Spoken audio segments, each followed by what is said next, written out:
اور اس کے لیے دیکھیں ٹائم درکار ہوتا ہے اکنامک ایکٹیویٹی کو ری جنریٹ کرنے میں، اور اکنامک فنڈامنٹلز کو یا اس کی جو پراپر ہونا چاہیے اکنامک ریوائول کے لیے بہت ضروری ہے کہ آپ جو ہے وہ پہلے فنڈامنٹلز کو چینج کریں. وہ ہم نے کیے. ہم نے جو بیلنس آف ٹریڈ تھا اس کو، ٹریڈ ڈیفیسٹ کو وہ کنٹرول کیے ہیں. وہ معاملہ جو پلفریجز تھیں ہماری اکانومی کی، ان کو ہم پہلے کنٹرول کریں گے. جب وہ کنٹرول ہوں گی تو پھر دیکھیں اب آپ روپیہ آپ کا آہستہ آہستہ بہتر ہوتا جا رہا ہے. جو ہی روپیہ بہتر ہوتا جائے گا آپ کی میں مقصد ہے یہاں پہ وہ مہنگائی میں آپ کو کمی آتی نظر آئے گی، کیونکہ روپے سے پھر لوگوں کی بائنگ پاور بڑھ جائے گی. لیکن سر ہم دیکھ رہے ہیں کہ یہ جو مہنگائی ہے اس سے عام آدمی جو ہے وہ پستا چلا جا رہا ہے. پچھلے ہفتے کے پاکستان بیورو اسٹیٹسٹکس کے کچھ فیکٹس اینڈ فگر جو میں اگر آپ کے سامنے رکھوں تو سر جو عام اشیاء ضروریہ ہیں ان کی قیمتوں میں بے پناہ اضافہ ہوا ہے. اگر آپ ٹماٹر کو دیکھ لیں تو 437% بڑھا، پیاز جو ہے وہ 160% بڑھا، دال مونگ کی اگر بات کی جائیں 60% اس کی قیمتیں بڑھی، آلو 40% اس کی قیمت بڑھی. بجلی کے یونٹ جو کہ پچھلے سال 17 روپے تھے اب 17 سے 27 روپے ہو گئے. یعنی کہ جو عام آدمی کا بجٹ تھا وہ اس سے متاثر ہوا ہے. تو پھر سر عام آدمی کہاں جائے؟ کیونکہ انکم تو وہی ہے لیکن مہنگائی سے یہ جو صورتحال ہم دیکھ رہے ہیں دن بہ دن مہنگائی بڑھتی جا رہی ہے، اس سے عام آدمی کا بجٹ متاثر ہوا ہے. پھر عام آدمی جائے تو کہاں جائے؟ آپ کہہ رہے ہیں کہ اگلے 1-1.5 سال تک حالات بہتر ہو جائیں گے، تو اس 1.5 سال کے عرصے میں پھر کیا کیا جائے؟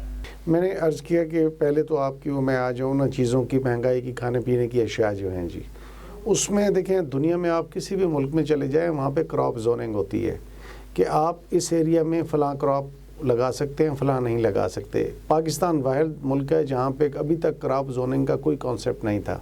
اب ہم نے ریکمینڈ کیا ہے کہ آپ کراپ زوننگ کریں، جس سے تاکہ جو چیز ضرورت کی ہے وہ آپ پوری آبادی پہ اس کو دیکھ کے آپ مینیج کر کے اس کو کریں تاکہ کسی چیز کی کمی نہ ہو.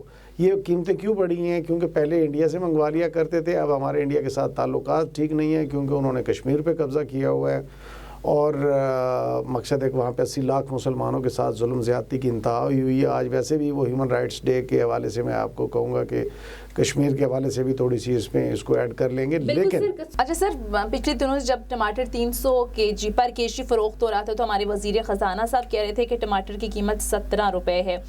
تو سر آپ نہیں سمجھتے کہ ہمارے جو وزراء ہیں یا پھر گورنمنٹ میں بیٹھے سینئر لوگ ہیں انہیں تو ادراک ہی نہیں ہے عوامی مشکلات کا، عوامی مسائل کا؟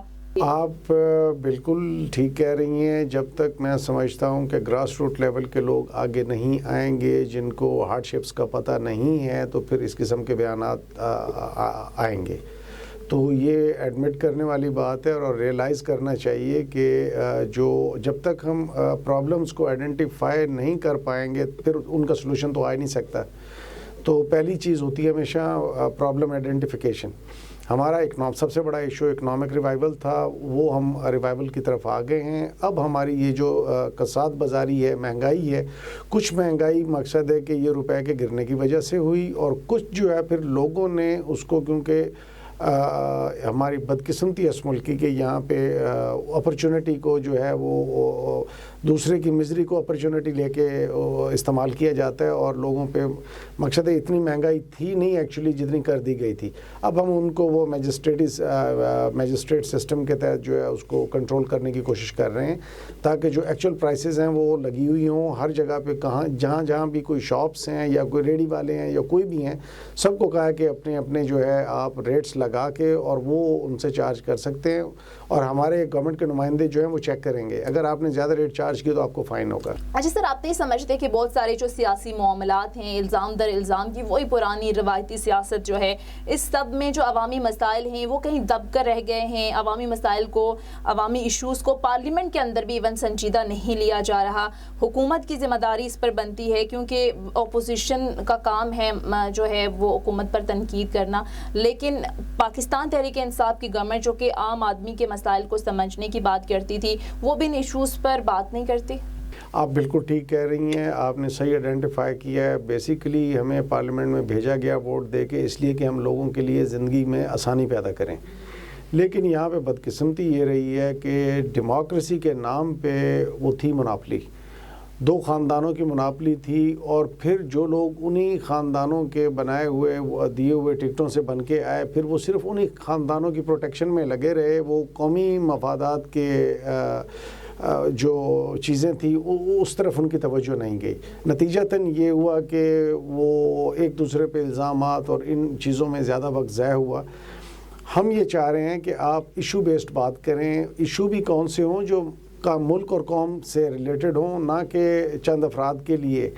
یہاں پر کوئی بھی میں ہوں یا کوئی اور ہو، کچھ افراد کے لیے نہیں، یہ ملک 22 کروڑ لوگوں کا ہے، تو 22 کروڑ لوگوں کے مفادات کو جب تک سامنے رکھ کے ہم بات نہیں کریں گے، اس وقت تک مقصد ہے کہ اس قسم کا ماحول بنتا رہے گا۔ لیکن ہم اس سے گیئر جو ہے ہم نے شفٹ کی ہے کہ ہم یہ جو ان کو سزائیں ہیں، انہوں نے جو کرتوت کی ہیں، ان کو ان کی سزائیں مل جائیں گی، اس کے لیے قانون موجود ہے، ادارے موجود ہیں۔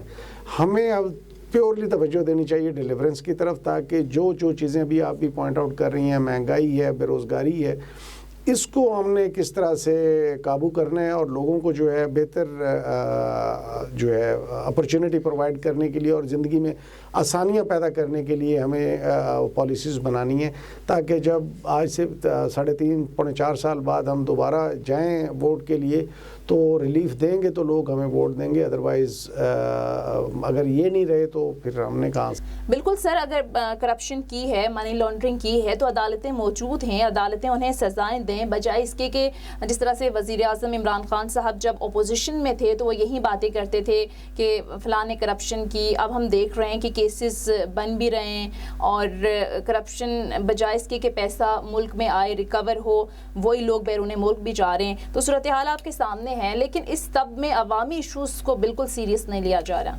اپوزیشن تو وہ ایک کارنر ہو چکی ہے، وہ اپنے ان کا ایک ہی ہے کہ ہمارے لیڈرشپ کو جو ہے وہ کسی نہ کسی طریقے سے ان کی جان بخشی ہونی چاہیے۔